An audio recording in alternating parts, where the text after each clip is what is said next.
I put in all night and was so loopy that I confused the road sign with the sun.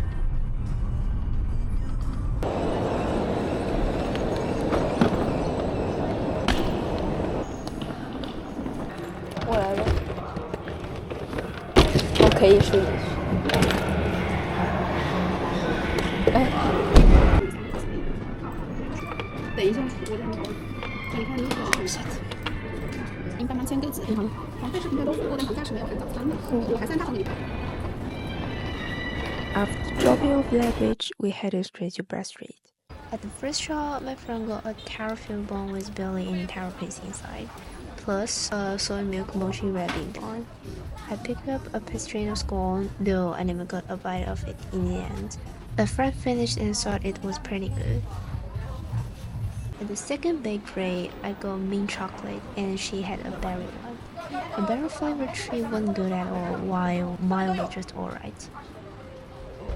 At the third spot, we only picked up one mint chocolate mochi ball. Once we finished checking out all the bakeries on the street, we came across famous local Wuhan snacks. 谢谢。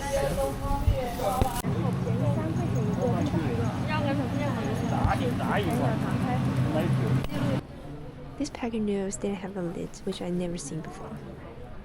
My friend insisted I try slicing both. It felt just so-so to me. I couldn't tell how far we'd tracked before we reached the fourth bakery. The only thing stuck in my mind is swallowing heat and our exhaustion. This spot is well known for its mocha flavored bread. We bought 5 pieces altogether, but merely one impressed me, and others were mediocre.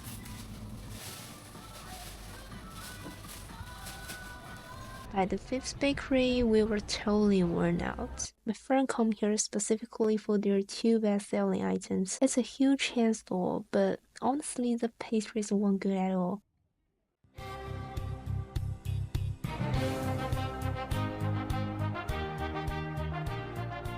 Finally, done buying bread, we got 2 drinks at Chai and Yue Se inside the mall. Then I tried the pastry I'd been looking forward to the most. And it was incredible. It had a refreshing icy mint aroma paired with chocolate, sweet without being cloying. The mochi was chewy too. Funny enough, I told my friend this one was probably the best out of everything we packed. After returning to my hotel room, I noticed my suitcase wasn't mine. I found the airline stuff and learned the teenager girl accidentally into my bag. Our suitcases were practically identical. It felt like quite a serendipitous moment. First, we filmed the You Eat I Guess challenge. The mic picked up zero chewing sound, and all I got was noisy glove rustling. Please bear with me, I'm already so upset. Oh.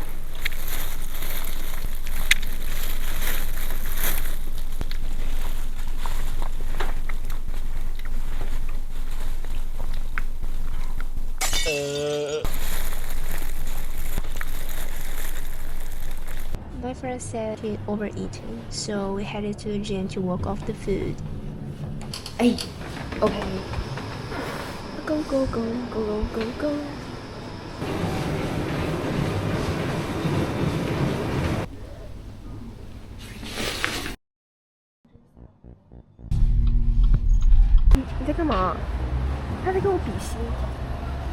I finally figured out why hot dry noodles taste so good. They cook the noodles super quickly.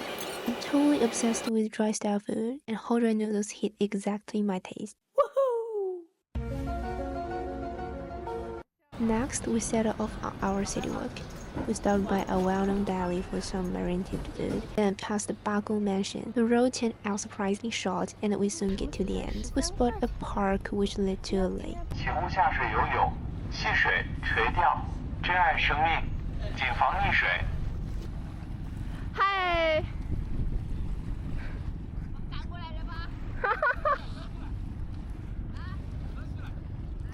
At first, I was confused why people were showering out here. That's insane.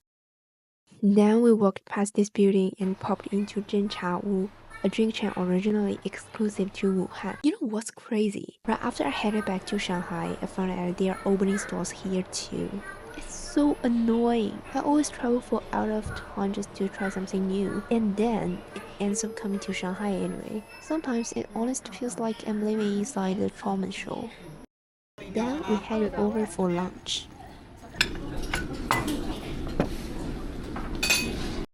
The lettuce had a nice hit of seasoning at first bite, but the spiciness really creeps up on you later. It was insanely hot. The stir-fried lotus root salad was absolutely chef's kiss. Easily the best thing I've eaten in Wuhan so far.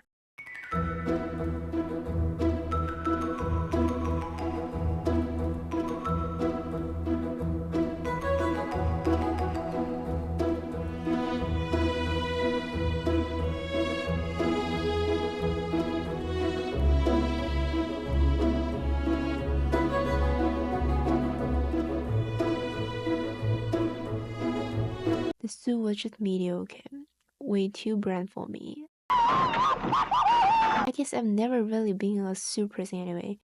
The meat dish was terrible, so I didn't even take a photo of it. After the meal, we dug into the braised snacks we bought: sausages, duck wings, and beef tendons.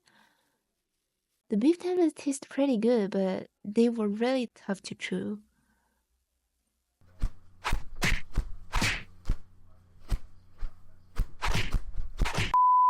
The sausage was amazing. I've never had sweet sausages like this before. I guess maybe I don't really eat braised snacks much, but it's really delicious.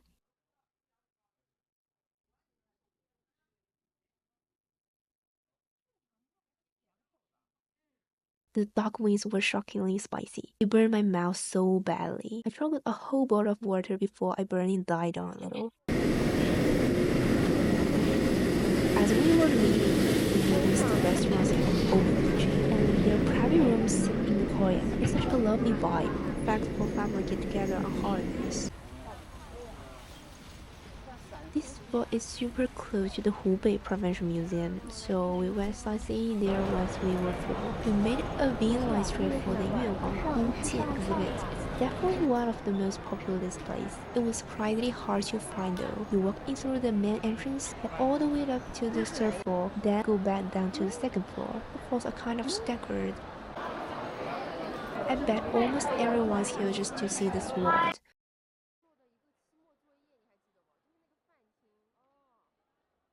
We popped into two gift shops before leaving. You could honestly spend an entire day wandering around this museum. I love to come back and explore it properly next time I get the chance. After that, we cycled over to the US school. Please do not do what I do. One tiny bump on the road and my screen shattered instantly. My friend wanted to ride a regular bike, but I was totally drained, so I rented an electric scooter to tag along with her. The camera angle was too low when I filmed, and everything got blurry once I zoomed in. It just couldn't capture that carefree wind and fresh air angle. Still, I got some clips on my phone. Isn't phone footage way better than a camera? We passed the Cai Lingji on the way, a Chinese restaurant where they had breakfast earlier. The scenery there was so good, and there's an island nearby. I hear people can hold parties on it, but it's closed to the public. So odd. It was pouring rain outside. We woke up at around 5 in the morning and had nowhere to go. So we hit the gym first. I've never been a fan of rainy days, but learning to go with the flow is something I've been working on my whole life.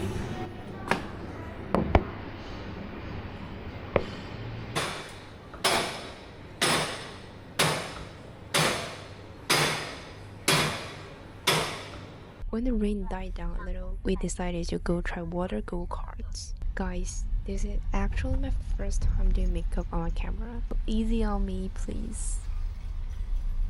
When we arrived, the place was closed due to the heavy rain earlier that morning. By the way, we ended up going to the wrong spot. We were actually supposed to hit the spot we cycled by yesterday. So we snapped a selfie right there, then go to wander around the yellow current tower area. First off, we popped into a yellow current tower themed cafe. My mic died again. So sorry, you'll just have to watch the silent footage.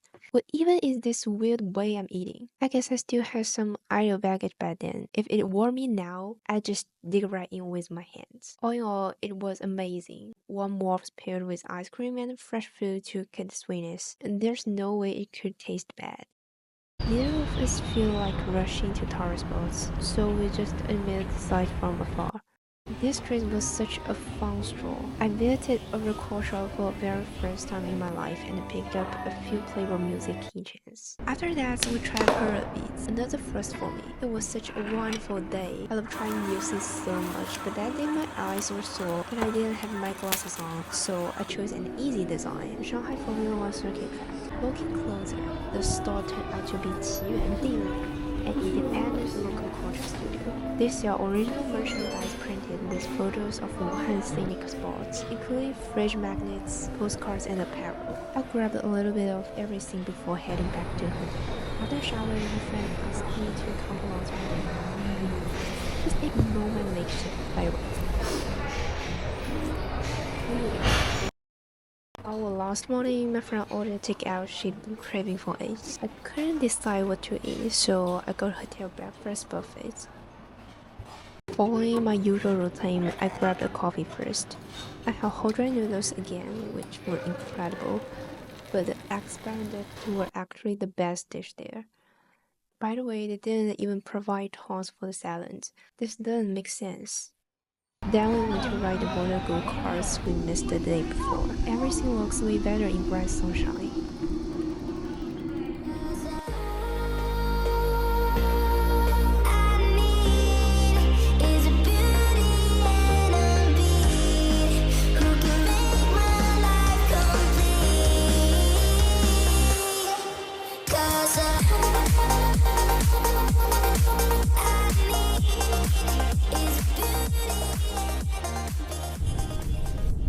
We were dining off heat afterwards, so we headed to Wuhan SKP to wander around.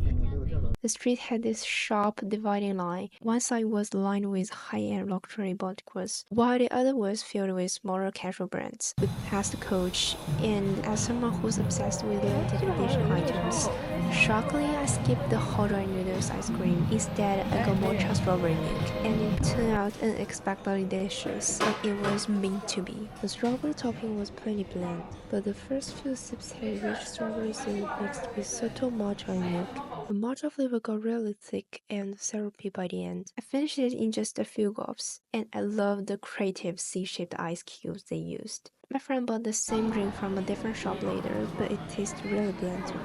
I don't think it's that good. Both the strawberry and matcha flavors are super weak. I flopped around a bit and picked up some scenes before grabbing a meal. Who would have guessed the most glass doors were polished spotlessly clean? I walked straight into them and the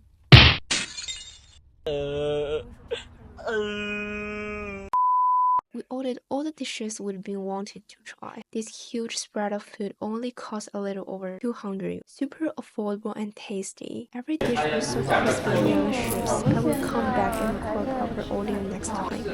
又便宜人了，但是呢，这环境设施又没有很好。